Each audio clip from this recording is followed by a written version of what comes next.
Bonjour Zenoy, Bonjour Gustavo. présentez-vous. Bah écoute, je suis Zenoy, artiste graffiti depuis une petite trentaine d'années, voilà.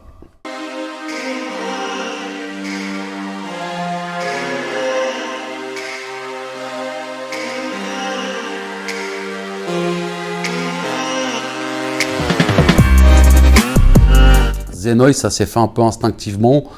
J'ai eu 3 tags dans ma vie. J'ai eu Highway Sun, j'ai eu Tresh, et après Tresh, je trouvais ça un peu trop dur.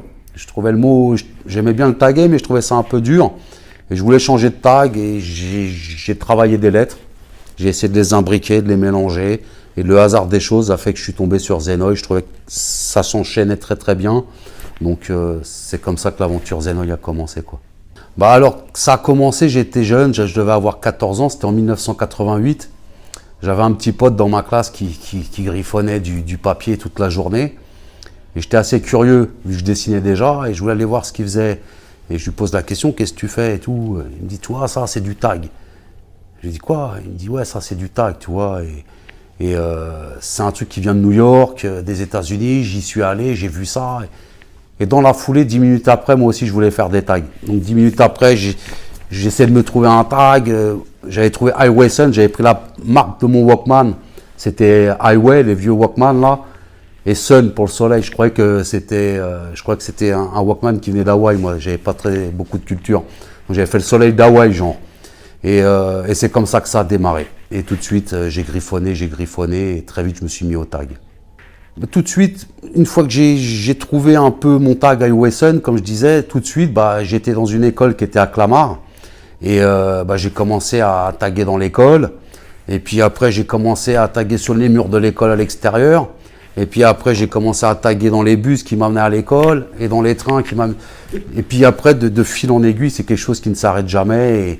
Et tu fais que taguer toute la journée, quoi. Tu ne penses plus qu'à ça. C'est un truc qui te prend tout, quoi. En 2009, je rencontre un grand mécène français qui s'appelait Jean Hamon et qui m'a mis le pied à l'étrier et qui même plus que le pied à l'étrier, m'a carrément propulsé dans le monde de l'art avec toutes les connaissances que lui avait de ce monde-là. Et voilà, quoi. Je suis resté 2 ans et demi vivre chez lui dans un domaine privé. Et il m'a fait confiance, il m'a dit, écoute, tu viens chez moi, mais je veux que tu peignes toute la journée, quoi.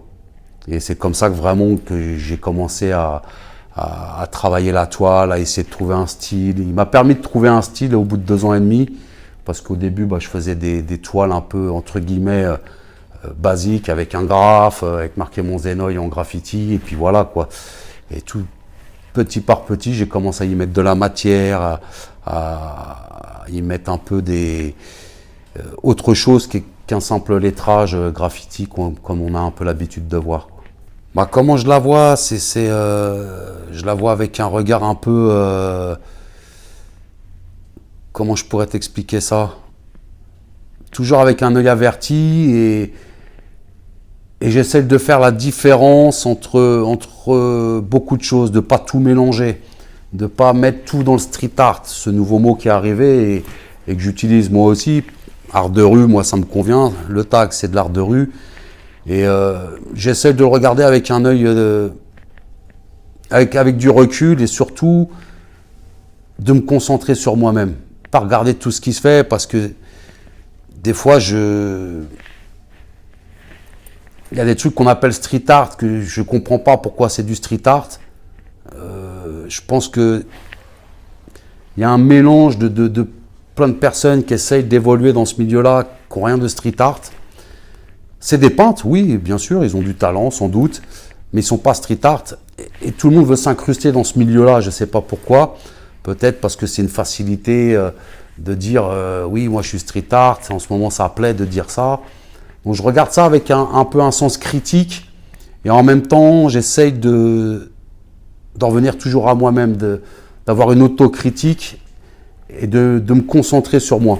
J'essaye de ne pas trop me prendre la tête avec tout ce que je vois autour, même si j'ai l'œil et que je vois les choses qui se passent et que je ne suis pas aveugle de tout ça, quoi. Écoute, comme tu peux le voir, là tu as des toiles à moi.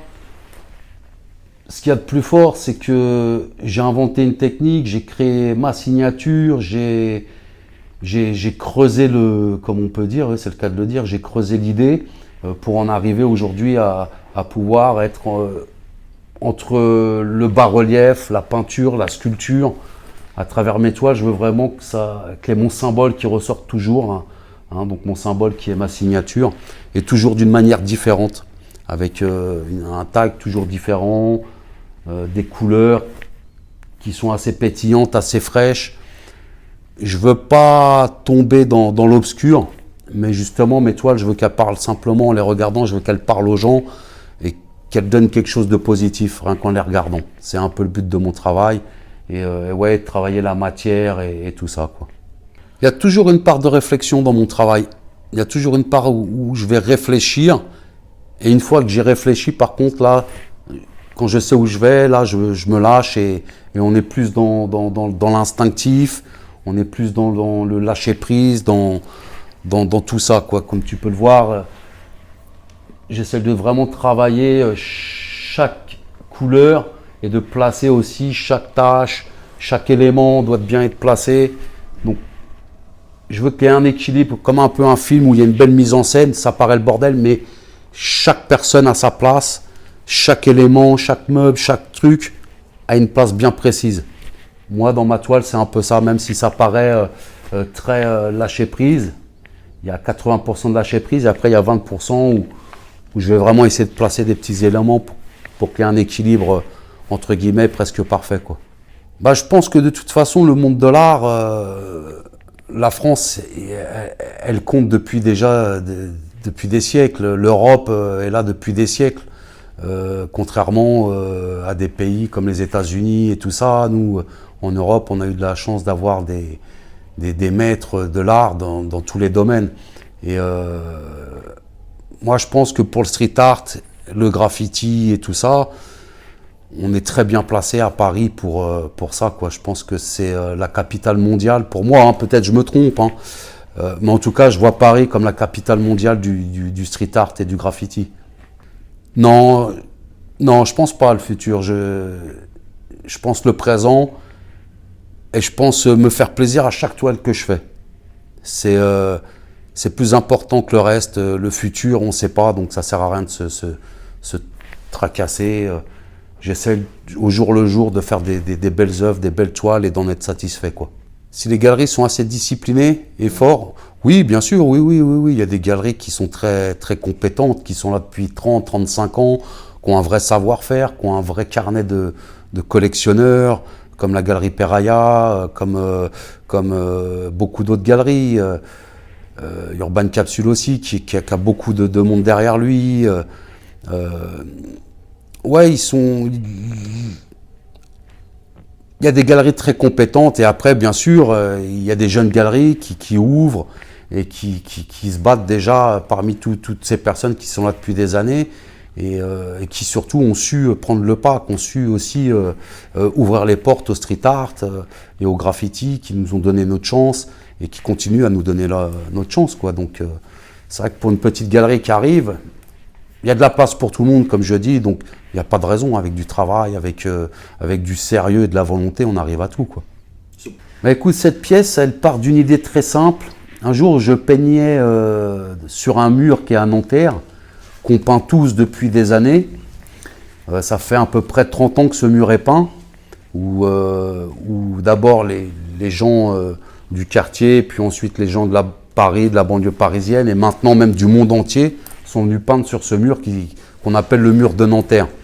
Et tout simplement, j'en ai extrait quelques parties afin d'avoir tous ces strass et toute cette accumulation qu'on peut voir là de 30 ans de graffiti accumulé.